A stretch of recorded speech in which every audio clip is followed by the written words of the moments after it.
अस्सलाम वालेकुम दोस्तों, आज की इस वीडियो में हम बात करने वाले हैं स्पेसिफिक जो कैमरास होते हैं। अलग अलग इंडस्ट्री के लिए अलग अलग टाइप्स के कैमरास लगते हैं और बहुत सारे टाइप्स के कैमरास आते हैं। हो सकता है कि वो कैमरास आप अपनी लाइफ के अंदर इंस्टॉल करो, हो सकता है ना करो, लेकिन इन सब चीज़ों का नॉलेज होना एज ए सीसीटीवी वेंडर के लिए बहुत ज़रूरी है। क्योंकि आप जब भी किसी के सामने बात करते हैं तो आपके पास इनफ नॉलेज होना चाहिए। अगर आपके पास नॉलेज अच्छा होगा तो आपका क्लाइंट आपसे इंप्रेस होगा और सोचेगा हाँ, इसको हर किस्म के कैमरेस का नॉलेज है, ये जस्ट प्लास्टिक के डूम ही नहीं बेचता, इसके पास में सीसीटीवी इंडस्ट्री का काफी अच्छा नॉलेज है। सो इस वीडियो को शुरू करते हैं।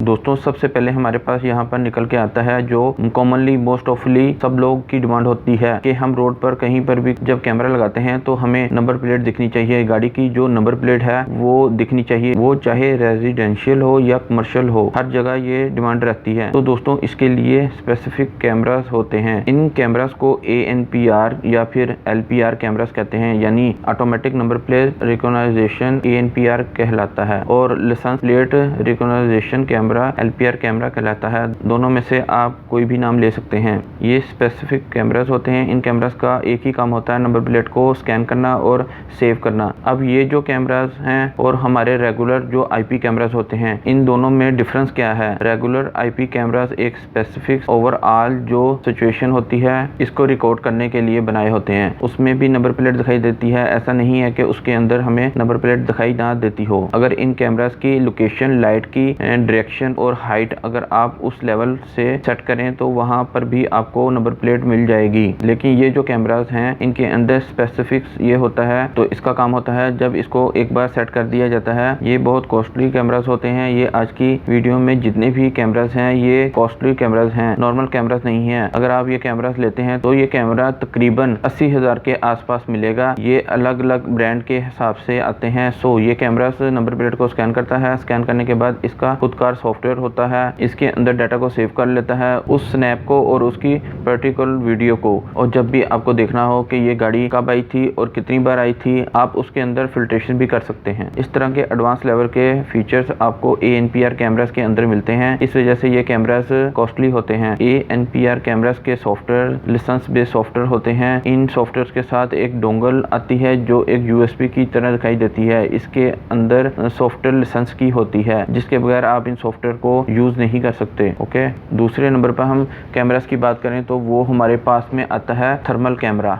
थर्मल कैमरे के बारे में पहले बहुत कम लोग जानते थे, लेकिन कॉर्वेट की वजह से कई लोग जानने लगे हैं। पहले ये जो थर्मल कैमरा है वो ऐसी एप्लीकेशन में यूज होते थे जहां आपको पैरामीटर सोल्यूशन करना होता था, मतलब कि बहुत बड़ा एरिया कवर करना होता था जहां ग्रीन एरिया वगैरह हो। बहुत बड़ा एरिया मतलब 500 मीटर या फिर 1 किलोमीटर 2 किलोमीटर तक फैला हुआ एरिया, वहां पर आपको निगरानी रखनी है। अगर इतने बड़े एरिया में आप सर्विलेंस करने की कोशिश करोगे तो क्या होगा, आपको काफी सारे कैमरा लगाने पड़ेंगे। फॉर एग्जाम्पल, आप जंगल में कहीं हैं या पेड़ पौधों में हैं या फिर इस तरह के एरिया में हैं जो हमारी आंख नहीं देख सकती, मतलब जो ऑब्जेक्ट हमारी आंख नहीं देख सकती वो व्यू कैमरा भी नहीं देख सकता, तो यहाँ पर लगाए जाते हैं थर्मल कैमरास। तो थर्मल क्या होता है कि वो जो इमेज लेता है वो थर्मल इमेज लेता है। ये फोटो सिर्फ सर्विलेंस पर्पस के लिए होता है। फॉर एग्जाम्पल, मैंने कैमरा लगा दिया तो दूर तक मुझे आराम से पौधे पत्तों में, पेड़ और झाड़ियों में कोई भी पर्सन हो तो ये कैमरा मुझे बॉडी हीट के हिसाब से आइडेंटिफाई करके दिखाएगा। कैमरा एक इमेज बनाता है, फिर जिसके अंदर फिल्ट्रेशन होती है। अगर कोई जानवर है तो इसको अलग करेगा,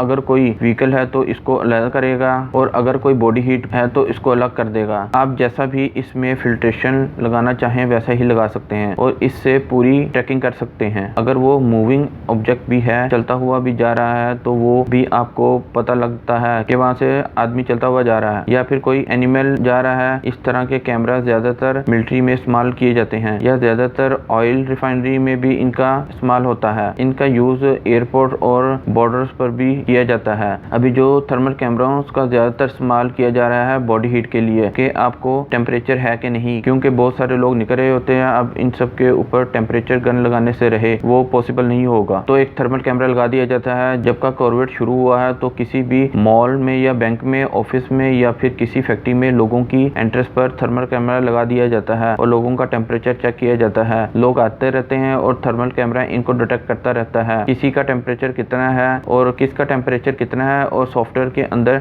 एंट्री करता रहता है। तो ये कैमरा भी काफ़ी कॉस्टली होता है, यानी 2-3 लाख से शुरू होते हैं और वहाँ से आगे आपके बजट पर डिपेंड करता है कि आप कितने तक का लेना चाहते हैं। और थर्मल कैमरों का सॉफ्टवेयर भी अलग होता है। इन कैमरास की ड्यूरेबिलिटी बहुत ज़्यादा होती है, लॉन्ग लाइफ होते हैं। इनमें भी बहुत से ब्रांड आ जाते हैं, जैसे दावा है, हिकविजन है, CP प्लस में भी ये सब चीज़ें बनना शुरू हो गई हैं। फिर बोश आ जाता है, सैमसंग है, एविग्रॉन आता है। ऐसे जो ब्रांड है जिनका हमने सिर्फ नाम ही सुना है, कभी इन कैमरास को इंस्टॉल नहीं किया होगा, लेकिन मैंने बहुत से प्रोजेक्ट्स में किया है। इस टाइप्स के कैमरा ज़्यादातर टेंडर वगैरह में ही रिकमेंड किए जाते हैं। तो ये बड़ी कंपनीज इस तरह के कैमरास में डील करती हैं। ये बहुत कॉस्टली होते हैं और हज़ारों की तादाद में इंस्टॉल किए जाते हैं। इस वजह से there are the leading company in the world, मतलब सैमसंग, बोश और एविग्लॉन इतनी बड़ी कंपनीज हैं। तो इस तरह के कैमरे भी ऐसी ही बड़ी कंपनियां लगाती हैं जो हज़ारों की तादाद में लगते हैं।